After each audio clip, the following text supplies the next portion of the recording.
जय हिंद बच्चों। आपने पाठ 2 आत्मविश्वास पढ़ लिया है। अब हम शब्दकोश से खोजकर शब्दों के अर्थ लिखेंगे। जैसे मैंने ये लिख के रेडी रख रखे हैं, आप इनको देख सकते हैं। दुर्भाग्य, इसका अर्थ है बुरा भाग्य, सुगमता, आसानी। आत्महीनता माने मन की कमी। दुविधा माने असमंजस। एकाग्रता का अर्थ होगा तल्लीनता, यथापूर्व, पहले की तरह। क्षमता, योग्यता या सामर्थ्य। अविचल, स्थिर और दृढ़। विश्वविख्यात माने संसार में प्रसिद्ध। सुक्ति, अच्छा कथन, सुभाषित। तल्लीनता, किसी काम में दचित हो जाना। अखंड है, जिसके टुकड़े न हो सके। अभंग, अटूट, अखंड। मरसिया, शोक या गीत। ये आपके शब्द अर्थ हो चुके हैं। अब मैं आपको प्रश्नों के उत्तर बता रही हूँ। समय अभाव के कारण बेटा मैं पढ़ के बताऊंगी, मैंने लिख कर तैयार कर रखे हैं। आप देख लें, उसे समझ लें और कॉपी में नोट डाउन भी कर लें। जैसे बेटा देख सकते हैं, आपका पहला प्रश्न है, बाली को क्या वरदान प्राप्त था।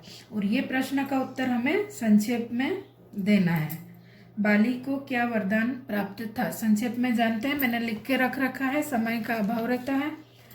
बाली को वरदान प्राप्त था कि जो भी उसके सामने आता, उसकी आधी ताकत उसमें आ जाती थी।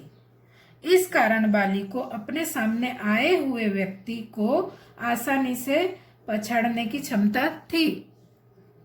यह आपके पहले प्रश्न का उत्तर है। दूसरा प्रश्न देखिए बेटा, यह भी संक्षेप में उत्तर देना है। राम बाली के सामने आकर क्यों नहीं लड़े। प्रश्न है, राम बाली के सामने आकर क्यों नहीं लड़े। उत्तर देखिए, बाली को अपने शत्रु माने विरोधी के आधे बल को खींच लेने का वरदान प्राप्त था, अतः राम उनके सामने आकर नहीं लड़े। यह वरदान बाली को शंकर भगवान ने दिया था। राम शंकर भगवान के वरदान का सम्मान करना चाहते थे, इसलिए उनके सामने आकर वह नहीं लड़े। यह हमारा दूसरे प्रश्न का उत्तर है। आप समझ गए होंगे। तीसरा प्रश्न देखते हैं बेटा, संक्षेप में देना है उसका भी उत्तर। कृष्ण ने महाभारत में सर्वोत्तम काम क्या किया। आप प्रश्न एक बार और सुन लीजिए। कृष्ण ने महाभारत में सर्वोत्तम काम क्या किया। हमारा उत्तर है, देख सकते हैं, महाभारत में कृष्ण ने न्याय के साथ पांडव पक्ष का सहयोग करते हुए निर्वासित पांडवों को उनका अधिकार प्राप्त करवाया, उनमें आत्मविश्वास पैदा किया। आप कर सकते हो और आप कर लोगे। इस प्रश्न का उत्तर यही है। तीसरे प्रश्न का उत्तर हम देखेंगे। तो बेटा आगे देखते हैं, हम विस्तारित रूप में उत्तर देना है। हमने पहले संक्षेप में दिया, अब हमें विस्तारित रूप में इसका उत्तर देना है। प्रश्न है आपका, देखते, सामने वाले की आधी ताकत अपने में खींच लेने की शक्ति हम सब में है, वह कैसे। इसका जवाब दीजिए आप विस्तारित रूप से। मैंने आपके लिए लिख के तैयार रखा है, बताती हूँ आपको। सामने वाले की आधी ताकत अपने में खींच लेने की शक्ति हम सब में है। हम पाठ में पढ़ भी चुके हैं, ये आपको मैंने बताया है। यह शक्ति आत्मविश्वास की है। यह शक्ति हम सबको प्राप्त है, परंतु हम सबको अपनी इस आत्मशक्ति की पहचान नहीं है। यही चीज हम इस पाठ में पढ़ चुके हैं।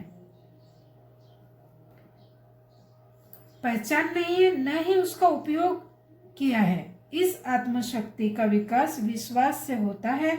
हमें अपने लक्ष्य को प्राप्त करने के लिए अपनी सामर्थ्य में विश्वास पैदा करना होगा। हम अपने विरोधियों से सदा पीटते रहे हैं, क्योंकि उनके द्वारा पीटे जाने को हमने अपने लिए अनिवार्य मान लिया। यह सब इसलिए हुए क्योंकि हमारे अंदर की कायरता और आत्महीनता ने स्थान बना लिया है, जिससे हम डरपोक हो गए हैं। अच्छे संस्कार हमसे दूर हो गए हैं। बुरे संस्कारों का प्रभाव ऐसा पड़ा कि हम अपने बल की सही नापतोल नहीं कर सके। परिणाम यह हुआ कि विरोधियों को हमने अपनी अपेक्षा ताकतवर मान लिया, परंतु आत्महीनता और कुसंस्कारों से छुटकारा प्राप्त करें और आत्मविश्वास से भरे आत्मबल के द्वारा हम अपने विरोधी की आधी शक्ति अपने अंदर खींच सकते हैं। हमें ये मानना तो होगा, तभी ये पूरा होगा। हमने मान लिया कि हम कमजोर है तो हम कमजोर हैं, हम ये मानेंगे कि हम कमजोर नहीं हैं, तभी सफल हो पाएंगे। ये इसका उत्तर था बेटा। अब दूसरा देखते हैं प्रश्न विस्तारित रूप से।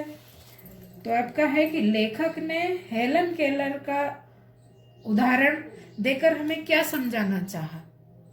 पाठ में जो आया है हेलन केलर का उदाहरण, वो क्या समझाना चाहते हैं, तो अब हम देख लेते हैं। मैंने लिख के तैयार रखा, लेकिन ये विस्तारित रूप से है, आपको समझ आएगा।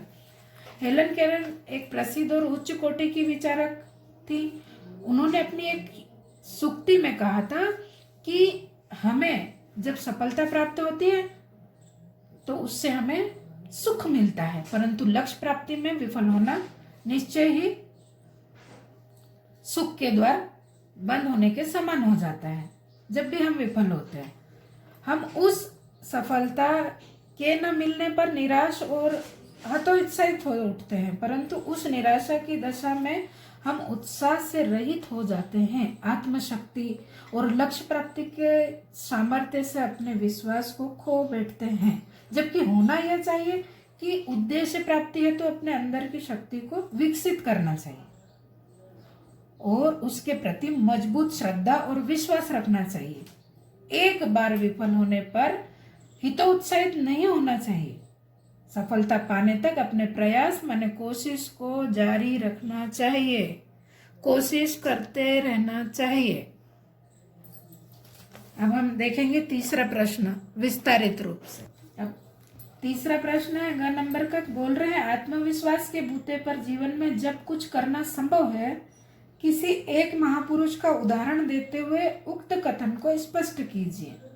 अब हम इस कथन को स्पष्ट करते हैं किसी एक का उदाहरण देते हुए। आप देख लेंगे, मैंने लिख के रख रखा है बेटा, समय का अभाव रहता है।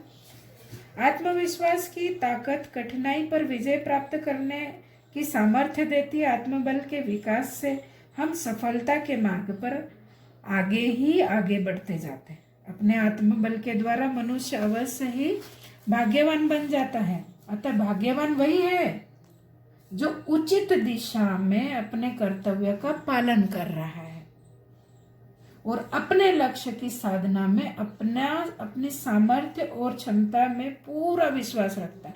मन में सदा अच्छे शुभ विचारों को स्थान दीजिए, हमें सफलता और सौभाग्य दोनों ही प्राप्त होते हैं। निराशा और उत्साहहीनता मनुष्य को आत्मबल से हीन बनाती है। जीवन सुख दुख के उतार चढ़ाव से युक्त है। हम सदा उतार माने दुख की बातें ही नहीं सोचते रहें। इन दुखों का क्या कारण है, जीवन में उतार क्यों आया, इस पर विचार करना होगा और चढ़ाव उन्नति माने के उपाय करते हुए ऊंचे भावों से युक्त मन को मजबूत करते हुए आगे बढ़ते रहना है। अंत में सुख का द्वार अवश्य खुलेगा। जो जीवन की सफलता में छिपा हुआ है, विजय माला उन्हीं को अर्पित की जाती है जो चुनौतियों का मुकाबला करते हैं और सफल होते हैं। हमारे समक्ष नेताजी सुभाष चंद्र बोस का एक उदाहरण आ रहा है, जिन्होंने अपने जीवन में सिर्फ चुनौतियों को ही चुना है और सफलताओं के शिखर पर पहुंचते रहे हैं। हम कई बार पढ़ चुके हैं कक्षाओं में सुभाष जी के बारे में। उनमें अटूट आत्मविश्वास था। उनके बल पर उन्होंने विरोधियों की प्रत्येक कुचाल और कुचक्र को नष्ट भी किया है। जीवन संघर्ष में सफलता के लिए अपनी क्षमता और सामर्थ्य में अखंड विश्वास होना चाहिए। इसके कारण जीवन में सब कुछ किया जाना संभव है अगर आप में आत्मविश्वास प्रचुर मात्रा में भरा हुआ है। इसलिए कोई भी कार्य करो, आप ये ना सोचो कि वो बहुत बड़ा है, आपसे नहीं होगा, बहुत कठिन है, आपसे नहीं होगा। अपने अंदर आत्मविश्वास जगाइए। कठिन कार्य या बहुत बड़ा कार्य भी आप पूर्ण कर सकते हैं, बड़े स्तर पर नहीं तो छोटे स्तर पर। हो सकता है सफलता कभी थोड़ी कम मिल जाएगी, लेकिन मिलेगा तो कुछ जरूर। और असफलताएं भी हैं हमारे जीवन में, उससे निराश नहीं होना चाहिए। मुझे उम्मीद है ये यहाँ तक आपको समझ में आया होगा। अब हम अगली जो इसके क्वेश्चन आंसर कुछ बाकी भी हैं वो पार्ट अगले भाग में करेंगे। जय हिंद, जय भारत।